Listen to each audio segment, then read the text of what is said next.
بسم اللہ الرحمن الرحیم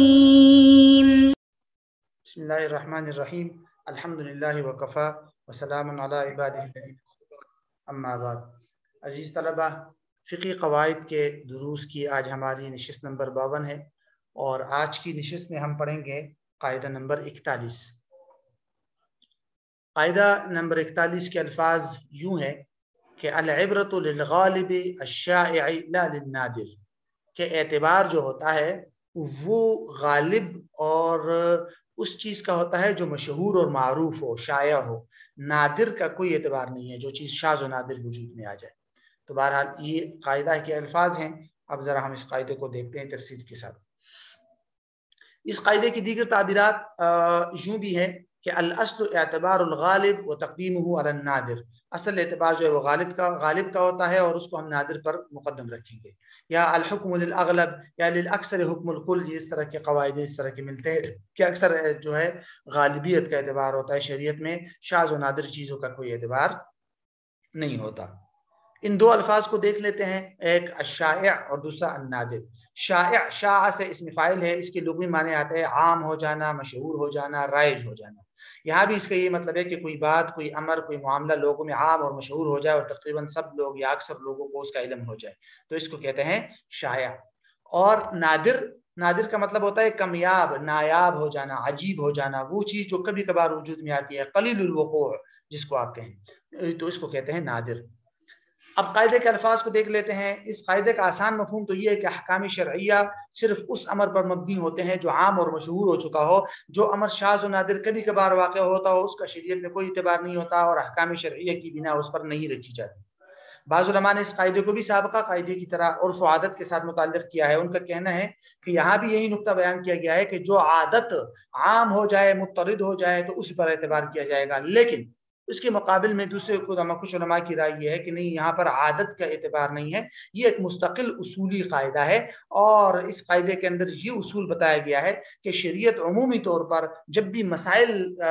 وضع کرتی ہے یا بتاتی ہے تو وہ شریعت جو ہے وہ عوام یا عام لوگوں کے ان معاملات کو یا ان عادات کو یا ان چیزوں کو مد نظر رکھتی ہے جو عام ہو چکی ہو، شائع ہو چکی ہو۔ جو چیز قلیل الوقوع ہو، شاذ و نادر وجود میں آتی ہو، اس کا کوئی اعتبار نہیں ہے۔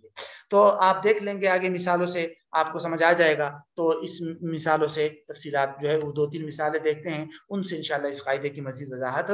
ہو جائے گی۔ مسئلۃ الظفر ایک مسئلہ ہے، اس کا مفہوم فقہ کے اندر یوں بیان کیا جاتا ہے، مثال کے طور پر میرا جو ہے وہ آپ کے ذمے 1 لاکھ روپے قرضہ ہے، آپ وہ ادا نہیں کر رہے، ٹال مٹول کر رہے ہیں۔ اب کسی طریقے سے میرے پاس آپ کی کوئی چیز میرے ہاتھ لگ گئی، وہ آپ کے 1 لاکھ روپے ہیں یا کوئی اور چیز ہے، گاڑی لگ گئی، کوئی بائک لگ گیا، کوئی گندم آ گئی، کچھ بھی مل گیا میرے ہاتھ، تو کیا میں آپ کی اجازت کے بغیر اپنے وہ 1 لاکھ روپے آپ کی اس چیز سے پورے کر سکتا ہوں کہ میں یہ بائک جو ہے آپ کی بازار میں بیچ کر اس سے اپنے 1 لاکھ روپے نکالوں، یا یہ گندم جو میرے ہاتھ آئی ہے یہ بیچوں، یا جو میرے ہاتھ میں آپ کے پیسے آئے ہیں اس سے میں اپنے 1 لاکھ روپے نکالوں اگرچہ آپ رضامند نہ ہو؟ تو دیگر علماء کے ہاں تو پہلے سے ہی اس کی اجازت تھی، لیکن حنفیہ نے پہلے اس کی اجازت نہیں دی تھی۔ بعد میں جب لوگوں کی عادات جو ہے، غالب عادات لوگوں کی خراب ہو گئی، لوگ جو ہے اب حقوق ادا نہیں کرتے ہمارے حقوق، تو اور یہ بات جو ہے لوگوں کے اندر شائع ہو گئی، اگرچہ بعض لوگ ادا بھی کرتے ہیں لیکن وہ شاذ و نادر ہے، تو اس شاذ و نادر کا اعتبار ختم کیا گیا۔ عام عادت لوگوں کی خراب ہو گئی ہے، وہ ٹال مٹول کرتے ہیں، تو علماء نے اجازت دے دی کہ بھئی اگر آپ کا مقروض جو ہے وہ ٹال مٹول کر رہا ہے، نہیں ادا کر رہا، تو آپ کے ہاتھ اگر اس کی کوئی بھی چیز لگ جائے آپ اس سے اپنا حق لے سکتے ہیں، اس کو کہتے ہیں مسئلۃ الظفر۔ تو آپ نے دیکھا کہ یہاں پر ٹھیک ہے، بسا اوقات ایسا بھی مقروض ہوگا جو ٹال مٹول نہیں کر رہا ہوگا، اچھا آدمی ہوگا، لیکن وہ تو نادر ہے آج کل، تو نادر پر کوئی حکم نہیں لگے گا، شائع پر حکم لگے گا۔ اسی طرح علم کی بنیاد پر قاضی کا فیصلہ،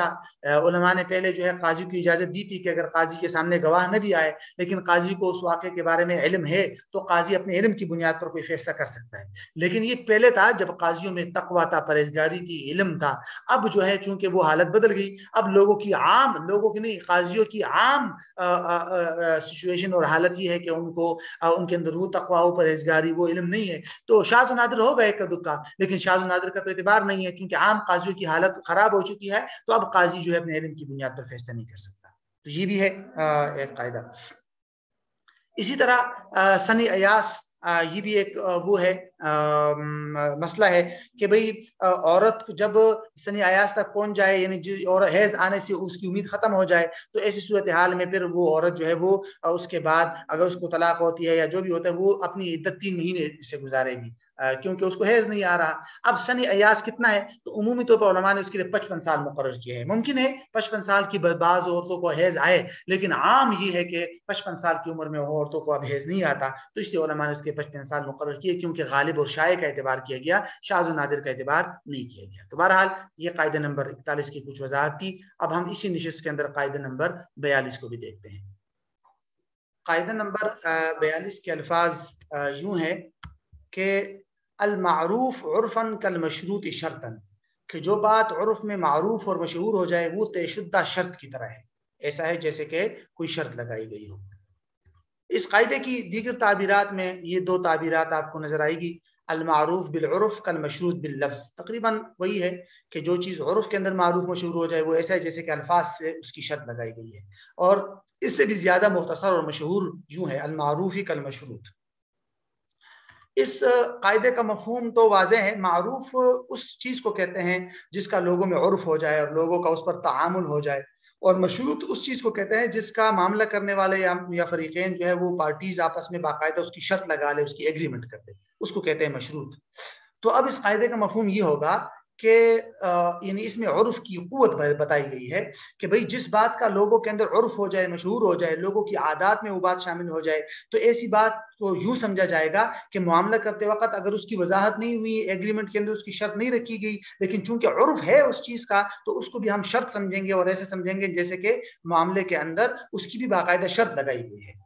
مثال کے طور پر اگر لوگوں کے درمیان میں عقود اور معاملات میں کی خاص بات پر ایک عمل ہو رہا ہے اور ہر معاملے میں وہ بات ملحوظ ہوتی ہے، خواہ اس کی ایگریمنٹ کے اندر شرط لگائی جائے یا نہ لگائی جائے، وہاں اس سوسائٹی میں، معاشرے میں ہے ہی مشہور وہ بات، تو پھر ایسی صورتحال میں اگر وہ معاملہ ہوگا تو وہ جو بات ہوگی وہ وہاں مشروط سمجھی جائے گی اور ایگریمنٹ کے اندر اس کے بھی شرط کا سمجھا جائے گا، کیونکہ عرف کے اندر اس کا باقاعدہ وہ بات معروف اور مشہور ہے۔ تو اس لیے علماء لکھتے ہیں کہ جو چیز معروف ہو جائے اس کو ایسا سمجھے جیسے کہ اس کی باقاعدہ ایگریمنٹ کے اندر شرط لگائی گئی ہے، لیکن بشأ اس کے لیے ضروری یہی ہے کہ وہ عرف کے اندر معروف ہو گئی۔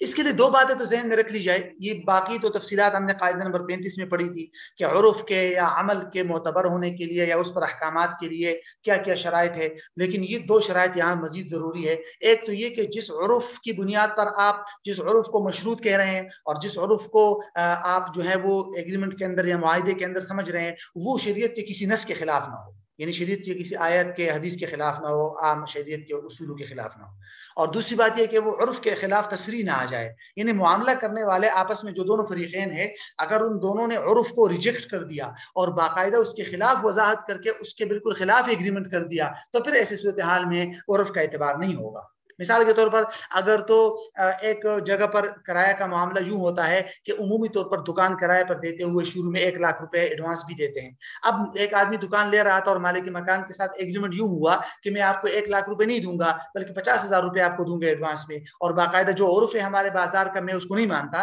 بس ہماری اس ایگریمنٹ کے مطابق عمل ہوگا، دونوں اس پر راضی ہو گئے، تو بس اب اس پر اعتبار ہوگا، اب ہم عرف کو نہیں دیکھیں گے کیونکہ ان دونوں نے باقاعدہ وضاحت کے ساتھ عرف کو ریجیکٹ کر دیا، تو اس لیے ایسی صورتحال میں پھر عرف کا اعتبار نہیں ہوگا۔ تفریحات دیکھ لیتے ہیں۔ پہلی تفریح ہے بچے کی اجرت کا مسئلہ۔ ہوتا ہے آج کل عمومی طور پر کہ جو صاحب ہنر لوگ ہوتے ہیں، پیشہ والے، وہاں ایک آدمی جو ہے اپنے بچہ لے جا کر ان کے پاس رکھتا ہے کہ بھئی ان کو یہ ہنر سکھائے۔ اب عمومی طور پر اس بچے کے لیے اجرت طے نہیں ہوتی، تو کیا ایسے بچے کو تنخواہ ملے گی یا نہیں ملے گی؟ اگر ملے گی تو کتنی ملے گی؟ اور اگر نہیں ملے گی تو کیا اس کو صرف ہنر سکھایا جائے گا؟ ہنر تو ویسے بھی سکھایا جاتا ہے۔ تو اس کا دار و مدار وہاں عرف پر ہے۔ اگر عرف کے اندر اس طرح کے بچے کو اجرت دی جاتی ہے ایک خاص مقدار میں تو اس بچے کو ملے گا، اور ملے گی وہ اجرت اور تنخواہ۔ اگر نہیں دی جاتی تو پھر صرف اس کو ہنر سکھایا جائے گا۔ کیوں؟ اس لیے المعروف کالمشروط، کہ بھئی آپ نے بچے کے لیے اجرت طے نہ بھی کی ہو لیکن چونکہ عرف کے اندر اس بچے کے لیے اجرت ہے اور لوگ دیتے ہیں تو آپ کو بھی دینی پڑے گی۔